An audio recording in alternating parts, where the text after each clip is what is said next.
नमस्कार दोस्तों, स्वागत है आपका हमारे YouTube चैनल जिसका नाम है बिल्पन सर की फिजिक्स। तो दोस्तों, आज हम आपके लेकर आए हैं क्लास 12th फिजिक्स सब्जेक्ट के चैप्टर 1 के मोस्ट इम्पोर्टेंट MCQ क्वेश्चन। तो दोस्तों, MCQ क्वेश्चन जो है 12th क्लास में 30 मार्क्स का आएंगे, तो आप इनको ध्यानपूर्वक सुनिए और इनके कारण सहित, रीजन सहित इनके आंसरों को आप समझने का प्रयास कीजिए। तो चलिए स्टार्ट करते हैं आज का वीडियो। हमारा पहला क्वेश्चन है, the conductor of electricity is, पहला ऑप्शन है सिल्वर, ग्लास, एबोनाइट, वुड। अर्थात हिंदी में अगर हम इसको बोलें तो विद्युत का जो है सुचालक होता है या बेस्ट कंडक्टर होता है, इसमें से कौन सा ऑप्शन है जो इलेक्ट्रिसिटी का कंडक्टर है? तो इसका सही आंसर होगा सिल्वर। तो दोस्तों, आप सभी जानते हैं कि सिल्वर जो होता है वो बेस्ट कंडक्टर होता है इलेक्ट्रिसिटी का।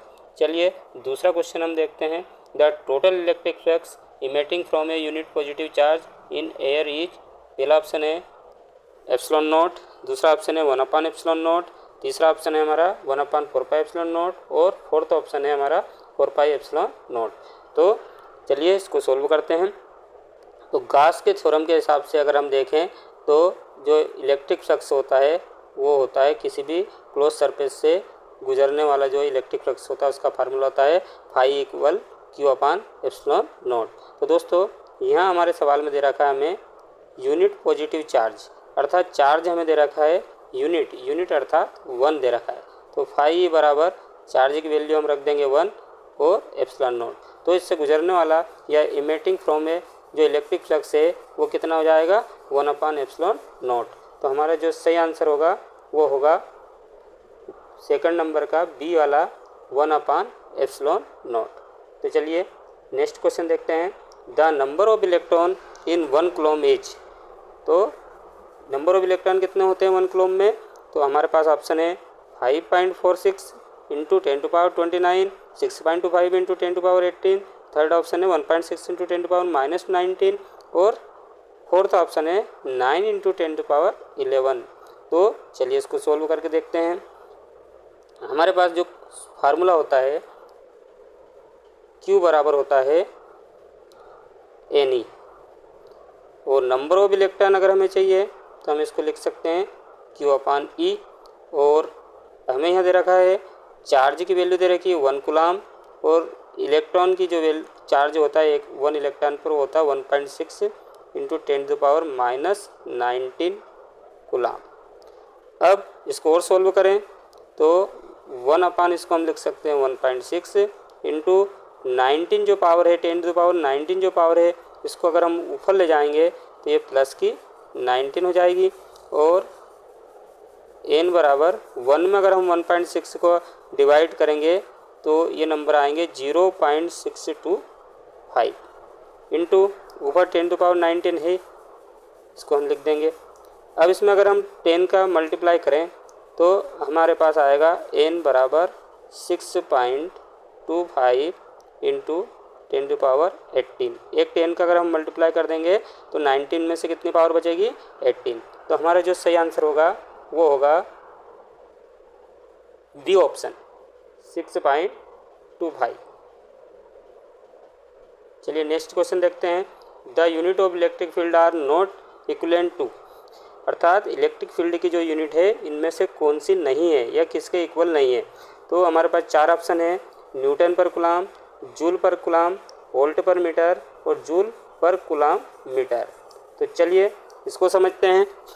इलेक्ट्रिक फील्ड जो होती है उसकी डेफिनेशन आपने पढ़ी है, वो होती है कि किसी भी इलेक्ट्रिक फील्ड के अंदर रखा हुआ इलेक्ट्रिक चार्ज जितने फोर्स का एक्सपीरियंस करता है वही क्या कहलाती है, उसकी इलेक्ट्रिक फील्ड कहलाती है। अर्थात यूनिट चार्ज जो है इलेक्ट्रिक फील्ड के अंदर जितने फोर्स का एक्सपीरियंस करता है उसको हम क्या बोलते हैं, इलेक्ट्रिक फील्ड बोलते हैं। तो इसके हिसाब से अगर हम इसकी यूनिट बनाएं फार्मूले के हिसाब से, तो फोर्स की ऐसा यूनिट होती है न्यूटन और चार्ज की होती है कूलम्ब। तो न्यूटन पर कूलम्ब तो इलेक्ट्रिक फील्ड का क्या है, यूनिट है। तो इसमें पूछा है कौन नहीं है, तो इलेक्ट्रॉन तो ये तो है, पहला वाला हो गया। दूसरा हम देखते हैं कि एक और फार्मूला होता है इलेक्ट्रिक फील्ड का, E बराबर होता है -dV/dx, जिसको पोटेंशियल ग्रेडियंट बोला जाता है dV/dx। अर्थात पोटेंशियल इलेक्ट्रिक पोटेंशियल बटे डिस्टेंस, इसको बोला जाता है इलेक्ट्रिक फील्ड के इक्वल होता है ये फार्मूला। अगर हम सोल्व करें तो पोटेंशियल का जो होता है, इलेक्ट्रिक पोटेंशियल जो है उसका जो यूनिट होती है वो होती है वोल्ट, और डिस्टेंस की होती है मीटर। तो वोल्ट पर मीटर भी किसकी हो जाएगी, इलेक्ट्रिक फील्ड की एक यूनिट हो जाएगी। तो ये सी वाला ऑप्शन भी क्या हो गया, इलेक्ट्रिक फील्ड की यूनिट बन गई। फिर इसी फार्मूले में अगर हम वोल्ट पोटेंशियल का फार्मूला अगर हम इसको लिखें तो पोटेंशियल का एक फार्मूला हमने पढ़ा था W/Q। अगर इस पोटेंशियल की जगह हम W/Q रखें तो इसकी यूनिट हो जाएगी जूल पर कूलाम। तो एक और यूनिट हमारी बनेगी, ऊपर हो जाएगा जूल पर कूलाम और अपान में हो जाएगा डिस्टेंस का मीटर। तो इसको सोल्व अगर करें, थोड़ा सिंपलाइज करें तो जूल पर कूलाम मीटर। तो जूल पर कूलाम मीटर ये भी हमारे चौथे ऑप्शन में है, अर्थात न्यूटन पर कूलाम भी इलेक्ट्रिक फील्ड की यूनिट होगी, वोल्ट पर मीटर भी इलेक्ट्रिक फील्ड की यूनिट होगी, और जूल पर कूलाम मीटर भी इलेक्ट्रिक फील्ड की यूनिट होगी। तो कौन सी नहीं होगी, तो अब कौन सा ऑप्शन बचा है, जूल पर कूलाम। और जूल पर कूलाम किसका होता है, पोटेंशियल, इलेक्ट्रिक पोटेंशियल का होता है, अर्थात joule per coulomb V voltage या पोटेंशियल को बोल सकते हैं हम, उसकी यूनिट होती है। तो हमारा जो क्वेश्चन है उसका सही आंसर होगा जूल पर कूलाम। तो the unit of electric field are not equivalent to, तो जूल पर कूलाम जो है वो इलेक्ट्रिक फील्ड की यूनिट नहीं है या इसके इक्वल नहीं है। हमारा अगला क्वेश्चन है the value of permittivity of vacuum is 9 × 10⁹ newton coulomb square metre की पावर -2। दूसरा ऑप्शन है 8.9 × 10⁻12 न्यूटन मीटर स्क्वायर पर कूलाम स्क्वायर सेकंड। थर्ड वाला हमारा ऑप्शन है 8.9 × 10⁻12 कूलाम स्क्वायर पर न्यूटन मीटर स्क्वायर, और फोर्थ हमारा ऑप्शन है नॉन ऑफ दिस। तो इसका सही आंसर होगा सी ऑप्शन 8.9 × 10⁻12 कूलाम स्क्वायर पर न्यूटन मीटर स्क्वायर जो है परमिटिव वैक्यूम की क्या होती है, वैल्यू होती है एसआई यूनिट में। हमारा नेक्स्ट क्वेश्चन है the unit of intensity of electric field is, पहला ऑप्शन है वोल्टीमीटर, वोल्ट पर जूल, वोल्ट जूल और वोल्ट पर मीटर।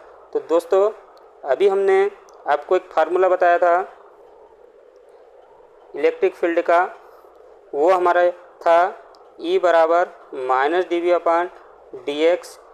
तो इससे अगर हम देखें तो ये हो गया हमारा पोटेंशियल का जो फार्मूला होता है यूनिट होती है वो होती है वोल्ट, तो इसके स्थान पर हम वोल्ट रख देंगे। डिस्टेंस की होती है मीटर, तो वोल्ट पर मीटर।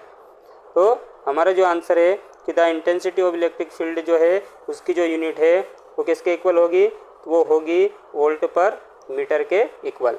तो दोस्तों आपको कारण सहित पूरा आंसर समझ में आ रहा होगा। नेक्स्ट क्वेश्चन हम देखते हैं dielectric constant of water is, पहला ऑप्शन है 1, दूसरा है 5, 80 एंड 300। तो दोस्तों आप जानते हैं कि जो वाटर होता है उसका डाइलेक्ट्रिक कांस्टेंट की जो वैल्यू होती है वो होती है 80.4। यहाँ पर हमें 80 दे रखा है तो हम इसको सही मानेंगे, तो इसको 80 भी लिख सकते हैं, और 80.4 अगर आता है ऑप्शन में तो हम उसको भी टिक कर सकते हैं। तो हमारा सही आंसर होगा वाटर का जो डाइलेक्ट्रिक कांस्टेंट होता है वो कितना होता है, 80 होता है। हमारा नेक्स्ट क्वेश्चन है mass of an electron is, तो एक इलेक्ट्रॉन का मास कितना होता है, तो आप सभी जानते हैं एक इलेक्ट्रॉन का जो मास होता है वो होता है 9.1 × 10⁻31 किलोग्राम, जो कि सी वाला ऑप्शन है। तो हमारा इसका सही आंसर होगा सी वाला ऑप्शन 9.1 × 10⁻31 किलोग्राम। हमारा नेक्स्ट क्वेश्चन है the angle between equipotential surface and line of force is.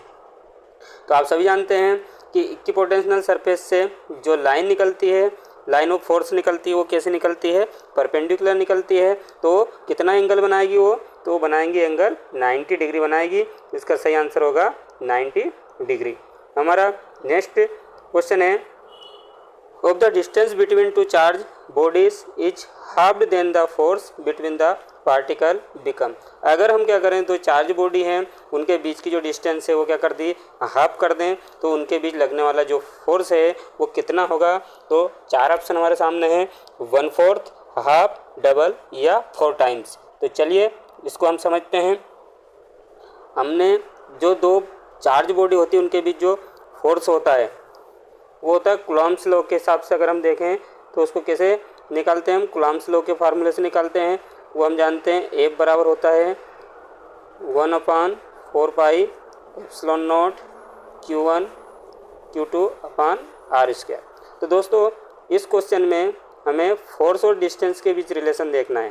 तो 1/4 पाई एप्सिलॉन नॉट और Q1 Q2 को अगर हम कांस्टेंट माने तो हमारे पास फार्मूला आएगा F proportional 1 directly proportional 1/R square. और डायरेक्टली प्रोपोर्शनल को अगर हम इस रूप में लिखें F1/F2 के रूप में लिखें तो यहाँ R स्क्वायर बटे में है, अपान में है, तो यहाँ क्रम बदल जाएगा। इसको हम लिखेंगे R2 का स्क्वायर बटे R1 का स्क्वायर। अगर डायरेक्टली प्रोपोर्शनल अगर इधर वाली संख्या होती तो अगर इसको 1 लेते हैं तो इधर वाली संख्या को 1 लेते हैं, इसको अगर 2 लेते हैं तो इधर वाली संख्या को भी क्या लेते हैं 2। लेकिन ये क्या है अपान में है तो इसका क्रम उल्टा हो जाएगा। तो F1 अगर F2 इधर ले रहे हैं तो इधर हो जाएगा R2 बटे R1। तो दोस्तों अब क्वेश्चन के अकॉर्डिंग देखते हैं क्या बोला उन्होंने। डिस्टेंस जो है नई वाली जो डिस्टेंस है वो क्या करनी है, पहले वाली डिस्टेंस की क्या करनी है, हाफ करनी है। अर्थात R2 बराबर क्या करना है, हमें R1/2 करना है। पहली जो भी डिस्टेंस है उसका क्या करना है, हाफ। तो इसको अगर हम फार्मूले में रखें तो F1/F2 इक्वल क्या हो जाएगा, R2 की वैल्यू हम रखेंगे R1/R2। तो यहाँ रखेंगे हम R1/2 का स्क्वायर बाय नीचे होगा R1 स्क्वायर ही रहेगी, तो R1 स्क्वायर। और इसको सरल करें तो F1/F2 इक्वल R1 का स्क्वायर बटे 2 का स्क्वायर हो जाएगा 4 बटे R1 का स्क्वायर। इसके अपान में क्या लगा लेंगे हम 1। तो हमारे पास आएगा F1/F2 बराबर, इसको लिखेंगे हम R1 का स्क्वायर बटे 4 इंटू, इसको क्रॉस मल्टीप्लाई या ऊपर ले जाएंगे तो 1/R1 का स्क्वायर हो जाएगा। और R1 स्क्वायर से R1 स्क्वायर कैंसिल हो जाएगा तो 1/4 बचेगा। तो ये हो जाएगा हमारा F1/F2 बराबर 1/4। इसको हम यहाँ लिख देते हैं, क्रॉस मल्टीप्लाई करेंगे तो ये हो जाएगा F2 इक्वल हो जाएगा 4F1। अर्थात जो नया फोर्स है वो पहले वाले फोर्स का 4 टाइम्स हो जाएगा। तो इसका सही आंसर होगा हमारा 4 टाइम्स। इसको एक बार और देख लीजिए। कूलॉम्स लॉ के हिसाब से हम क्या जानते हैं 1/4 pi epsilon not Q1 Q2 upon R square. Question के हिसाब से क्या हो रहा है, फोर्स और डिस्टेंस के बीच रिलेशन है, तो इनको अगर हम कांस्टेंट माने तो F directly proportional 1/R square लिख सकते हैं। इसको 1/2 में लिखेंगे तो इसको 2/1 लिखना पड़ेगा क्योंकि R इसके अपान में है ना, इन्वर्सली है, तो इसका क्रम उलट जाएगा। फिर हम इसको लिखें क्वेश्चन के अकॉर्डिंग अगर हम बात करें तो R2 जो हमारी नई डिस्टेंस है वो पहले वाली डिस्टेंस की कितनी करनी है, हाफ करनी है। तो R2 बराबर हम R1/2 रखेंगे। तो इस R2 के स्थान पे हमने क्या रख दिया, R1/2। इसको खोला तो ये जाएगा R1 का स्क्वायर बटे 2 का स्क्वायर 4 हो जाएगा। और R1 का स्क्वायर बटे इसके अपान में A1 लगा लेंगे। शुरू के 2 ऐसे कैसे, नीचे के 2 उलट गुणित कर देंगे तो ये R1 स्क्वायर से R1 स्क्वायर कैंसिल हो जाएगा। अब हमारे पास F1/F2 बराबर बचेगा 1/4। क्रॉस मल्टीप्लाई करेंगे तो ये जाएगा F2 का 1 में करेंगे तो F2 और 4F1 करेंगे तो 4F1। तो कितना टाइम्स हो जाएगा, 4 टाइम्स। तो दोस्तों जब भी डिस्टेंस अगर हम क्या करते हैं, कम करते हैं तो फोर्स क्या होता है, बढ़ता है। ठीक है, तो आपको आई होप आपको अच्छे से समझ में आ गए होंगे। तो अगर हमारा वीडियो आपको पसंद आया तो हमारे चैनल को सब्सक्राइब कीजिए और अपने मित्रों और दोस्तों के बीच में इसको खूब शेयर कीजिए ताकि इसका लाभ सभी को मिल सके। हमारे वीडियो को अंत तक देखने के लिए बहुत बहुत धन्यवाद।